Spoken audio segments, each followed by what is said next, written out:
GTA जे अॻवाणनि वज़ीराअज़म खां IG Sindh खे हटाइण जो मुतालबो करे छॾियो। वज़ीराअज़म नज़रसानी जी ख़ातिरी कराए छॾी। सिंध सां तालुक़ रखंदड़ क़ौमी असैम्बली जे मेंबर घोस बख्श महर, अली गौहर खान महर ऐं डॉक्टर फहमीदा मिर्ज़ा इस्लामाबाद में वज़ीराअज़म इमरान खान सां मुलाक़ात कई। मुलाक़ात में परॾेही वज़ीर शाह महमूद कुरैशी ऐं ॿिया अॻवाण बि मौजूदु हुया।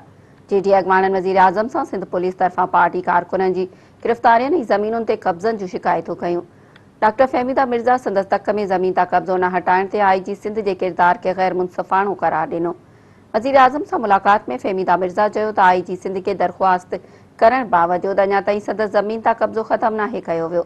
ज़रियनि जो चवणु आहे त गौस बख्श महर सिंध में जीडीए ऐं तहरीक इंसाफ़ जे कारकुननि जी गिरफ़्तारियुनि बाबति बि वज़ीराअज़म खे आगाह कयो। अली गौहर महर वज़ीराअज़म आॾो सिंध असैम्बली में शहरयार महर ऐं हलीम आदिल शेख समेत अपोज़िशन अॻवाणनि खे बजट ते ॻाल्हाइण जो मौक़ो न ॾियण ते ख़दशा ज़ाहिर कया। उन मौक़े ते ॻाल्हाईंदे वज़ीराअज़म इमरान खान चयो त वफ़ाक़ में अपोज़िशन खे असैम्बली जे फोरम ते ॻाल्हाइण जो पूरो मौक़ो ॾिनो वञे थो। सिंध असैम्बली में हलीम आदिल शेख खे बजट ते ॻाल्हाइण जी इजाज़त न ॾियणु गैर जमहूरी अमल आहे, जंहिंजी मज़म्मत कयूं था।